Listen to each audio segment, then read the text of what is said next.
What is going on, my niggers and niggettes? Was that like a different type of energy? Like, was that hype?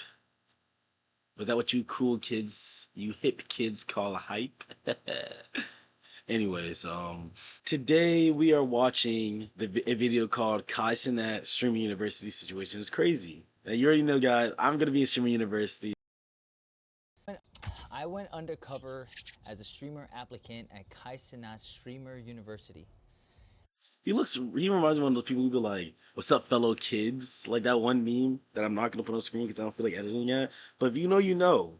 Not because I thought Kai was And no offense, by the way, I was just trolling. gonna make me famous, not because I expected any type of special treatment, but because as a Twitch event coordinator for Miami, I was genuinely curious. What does an event look like when one of Bro, his lineup low key Chris though, just like mine's, bro.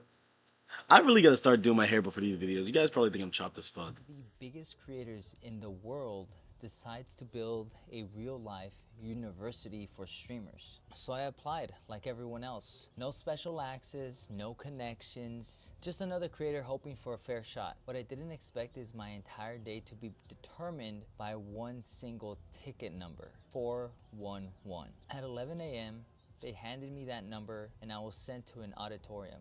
At the time, it didn't seem too important, but Boy, I thought that was real for a second. number and I was sent to an auditorium. At the time, it didn't seem too important. By the end of the day, though, I realized that number was the difference between having a chance and never having one at all. But before I get into that, let's take it back. Let's take it back to 6 a.m. when it all started. Because what happened I look, he wanted to go to one of those streaming things, but it would have been like a 3 hour drive. No, 5 hour drive. And after looking at how they like manage that stuff and how the people who didn't even get in, I'm just like, I am so glad I did not do that shit. outside of Streamer University was already showing signs that something was very wrong. We arrived early before sunrise. People had been camping overnight that had flown in from Australia, various parts of the country, had driven in from different parts of California. It was kind of cool in many ways, seeing so many creators devoted, wanting to get in, meeting somebody from Australia that was just as excited to be a part of this entire process. Everyone truly believed they would have the opportunity that was promised to apply. Yeah, man. Like, as soon as you saw the line, I think people were outside at 8 p.m. on the first one, and the line was already hell, bro. I can't even imagine how New York one was. In person for a chance to maybe get into Is that the cat in the hat? Cenat Streamer University. But instead, what started as excitement quickly turned into chaos. People were shoving, people were yelling, bottles were being thrown. The line was non-existent and it was pretty scary. Being raised and born in East LA, one can understand the type of neighborhood it is and how easily this could have turned into something bad. No cops were really there, nobody checking for weapons outside the campus. If at any point anything went wrong, we had no way of like protecting ourselves or being. That is true. There's a lot more you have to worry about than just finding a spot to do the plays, because like you got to worry about protection, food, um,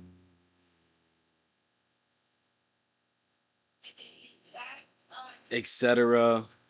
Safe. There was a point even where people were being trampled online and it got a little bit scary because you got to wonder like, okay, if you fall here, if a young streamer falls here, are they gonna be able to get back up? Are they gonna get hurt? Who's gonna take care of them? Is there any ambulance? We had no way of knowing. So that whole experience outside was probably one of the worst coordinated events I have ever been a part of. And somehow that was only the beginning of the entire thing. It only got worse because they let about 500 people walk in from the main line into like the zigzag portion outside of the university. And the crazy part about this is that we're in line, we're looking outside, there's still thousands of people lined up, and we're just thinking like, how are they ever gonna get in? And then they finally start letting people into the school. Now we're thinking we have a shot. Everyone, the first 500 have an official shot to maybe get in and talk to Kai, have an opportunity at this. So we get into the doors. And in that moment, when I got left into the doors, I'm handed a ticket, 411. And we kept wondering, like, what does this mean? What is this number for?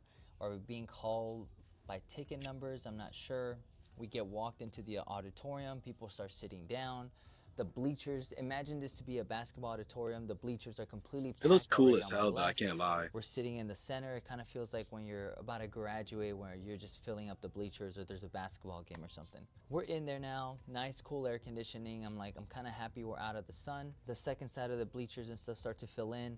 So now we're looking close to about 800 people total probably in this auditorium. And we're like, when is this gonna get started? We're waiting in there, second side of probably in this auditorium. And we're like, when is this gonna get started? We're waiting in there, no real instructions. It's about 10 a.m. and somebody comes in finally. He's like, I'm gonna start reading numbers and those people are gonna get a chance to go talk to Kai. So they call the first 10. They go back there.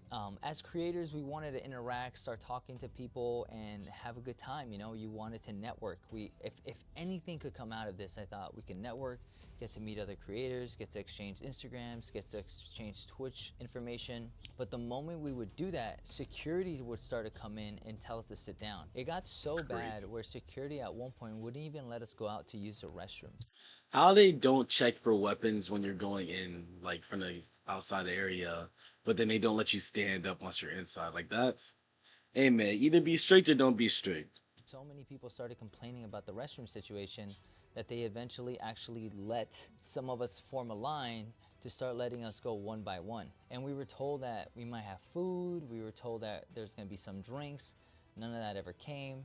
So we're literally now basically in like a small prison cell being held. If you want to use the restroom, you have to ask for permission. But like there was a point where I remember going to the vending machine. There was a security guard with a gun in front of the vending machine, and I asked him, "Can I get something out of the vending machine, please? I haven't ate for a very long time. I'm really thirsty." They said no. They're like, you need to go back to your seat. So No Bev, bro. I really want to never forget the Bev. It's still on my mind since my last video. Rakai, Rakai is like 1% funny, but when he is funny, it's pretty funny. I'm not gonna lie. right off the bat, you just don't feel comfortable going to the bathroom. You don't feel comfortable asking for food. And there was times where I even asked if I can get food. They're like, "Oh, there's food outside, but if you go outside, you're not coming back." And that was the type of Crazy. like hospitality we were getting as like applicants and guests to like hopefully meet Kai. Every 20 minutes or so, you got 10 numbers being called. So around 1 p.m., Kai arrives. There's only been about 20 people called, and that's where the confusion starts. Because now we're thinking, wait a second, Kai hadn't gotten here yet. 20 people have been called, so where did they go?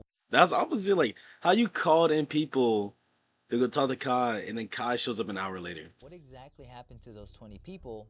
Are they in? Are they out? Are they going to get a chance to still talk to him? Mind you, when Kai arrived, there was no security really protecting them, that so many people on the outside swarmed towards him that the moment he got into the building, all those thousands of people that were still waiting outside to get in for a chance to get in, they completely got kicked out. They got told to go home. Crazy.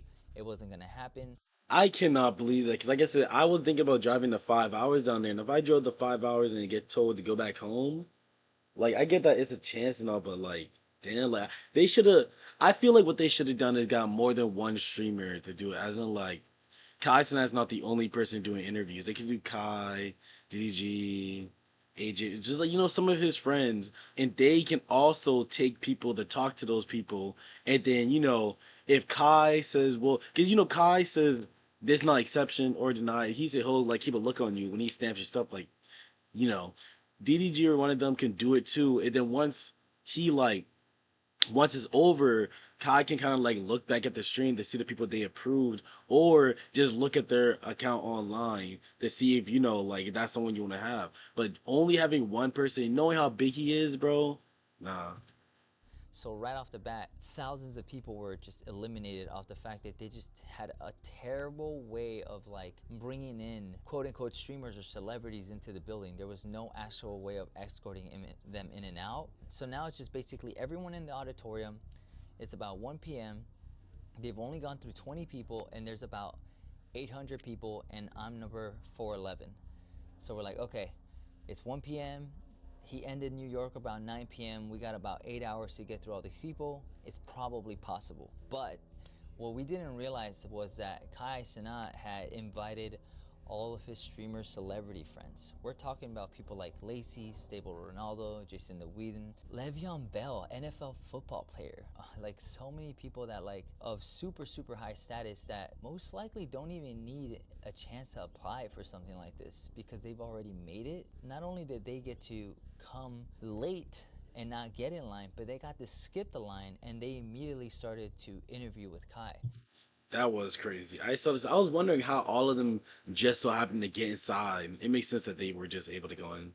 So around 2 p.m., I'm kind of like, what's going on? I start looking at my phone, going through X, and I'm like, wait a second, Lacey's coming, Rakai is here, and now I'm going through Twitch, I'm going through X, and I'm finding out that there's at least 10 to 20, if not more, celebrity streamers that are being interviewed while we're just waiting, and there's clips of them coming out online, going viral, funny moments, and I actually had a dream today where I went to one of his application things. It was like only I remember from it is me dapping up Kai, and I woke up.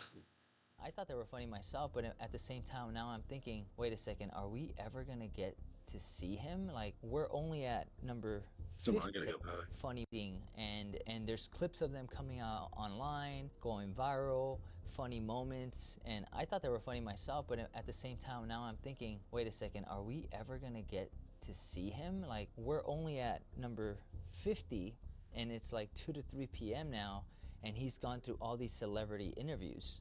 And now we're worried because I'm like, holy crap, this might not be what we even thought. This might not even be a fair shot. This might be just a marketing campaign for the bigger university. Like, what if he's just cliff farming with his friends while saying that everyone's gonna get a fair shot just to market his event to make his university bigger? So 3 p.m. rolls by. We're not even at 100 people. So now I'm getting a little bit concerned because I'm like, the chances at the rate that we're going of getting 10 into the door every 20 minutes at most, even if it went to 9 p.m., maybe we hit 300 people. Maybe. And even then, we don't know what's going on once they get called. So I'm worried. And I start talking to other people to see, like, you know, what's going on. Like, they don't know any information. Have you guys heard anything? No one knows a thing. So finally, I want to say 4 p.m. rolls by, and one of my friends, Hydra, is also in there. I feel like there's not much to react to. I'm lucky just sitting and listening like somebody's just talking. I'm just like, mm-hmm, mm-hmm, oh, mm-hmm, mm-hmm, oh, mm-hmm. With me. Hydra is a pro Fortnite player, is a content creator, and he's not a small streamer. He has a couple hundred, sometimes 300 viewers on Twitch, millions across platforms. Um, and if anyone would be able to get to see Kai, I think it would be someone like him. So I kind of interact with Hydra, and he's already thinking the same thing I'm thinking. I'm probably not gonna get in. So what did Hydra do? He's like, you know what I need to do? He's like, I need to pay someone money to swap tickets because he was in the 300s. He got in shortly before me. So finally he goes, he decides to buy a ticket from a stranger that's in there with us, bumps himself up to about 140 to give himself a fair chance to go back. And he's Having to waiting, pay we're is waiting, crazy. Hydra gets called. It is in this moment that Hydra gets called that I look at my ticket 411 and I already knew that I wasn't going in. With only 3 hours left, if we're only at 150, we're not getting to 400. Hydra just got called. We're watching him on my phone, and he's in another line. He's in another line. So not only are we not being called, but he got called and he's streaming it and he got placed in another line inside the auditorium. So now we're like, wait a second, how long does he have to wait in this line for? So whatever, I went back to my seat and I spoke to one of my buddies. I was there with my friend Clark. He's also a Fortnite streamer. And I was like, I'm not gonna lie to you, I don't think it's gonna happen. I think at this point we can probably go get some food and we bounce. But I didn't want to give up hope, not on myself, but on other people, because I knew Hydra was in there. I knew if Hydra could at least get a fair shot, he has a chance to get into Streamer U. Hopefully he makes it through, and we continue watching him while we're eating from 7 to 9 p.m. Hydra was waiting in that line. He got to interview with a random person where he got to tell him, hey, I belong at Streamer University because X, Y, and Z. Okay, so they did do the part I was thinking of. Why not just do more of that then? The person gives him like a sticker or something, passes him to another room where he has to wait. Now he's waiting in another classroom with like 20 or 30 other people that have been there for a long time. We just finished eating, and I tap into Hydra Stream 9 p.m. and then Kai finally comes out, only to deliver them bad news, only to tell them, hey, the campus is shutting us down. I can no longer interview people. You guys are gonna have to go. Every single person in the auditorium, 300 people, every single person that got into the back, about 30 extra people, 30 extra streamers that had been there since 2 p.m., they didn't even get a fair shot. They didn't even get an opportunity to like That's talk to crazy, man. Kai, didn't get an opportunity to pitch their idea, didn't get a real opportunity to apply to Streamer University. I don't know. I look back at the whole situation. I keep wondering, like, why wouldn't he have? Like, it's okay to have streamers come in, but why not have them help? Why not have multiple people interviewing people? Like, if this was a serious event, Called it. why not Yeah. have done it in a more efficient way? I don't know. The whole entire Streamer University application process just felt like you're in a detention hall like the entire time, just hanging out, in trouble, back in school, being told to sit down, being shepherded around like cattle, like time to get up, time to go sit down, go wait over here, go wait over there. Like His head, bro. nothing felt real. It never felt like a fair shot. It never felt like something that anyone could actually accomplish. And honestly, I would go as far as almost saying that the way it was kind of put together kind of just felt like a giant clip farm to promote for him at the expense of his fans and at the expense of smaller creators, because at the end of the day it didn't seem like they cared enough to even try to interview us. But by the time it was over, by the time it was all said and done, there were so many creators that went online that were so disappointed. As a person that represents Twitch and throws events for Twitch in Miami, as a person that's worked with other big creators that have thrown events for their communities, I Thank have you. never seen something this bad.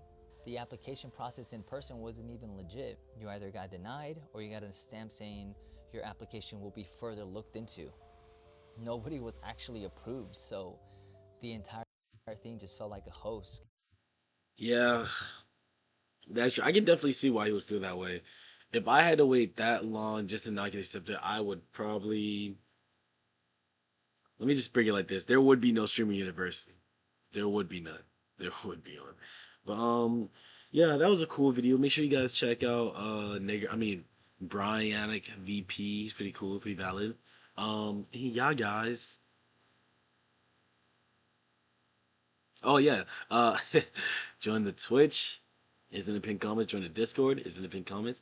Like, subscribe, and yeah, go on Discord. Send me some videos you guys want me to react to, or you can comment down some topics you want me to react to.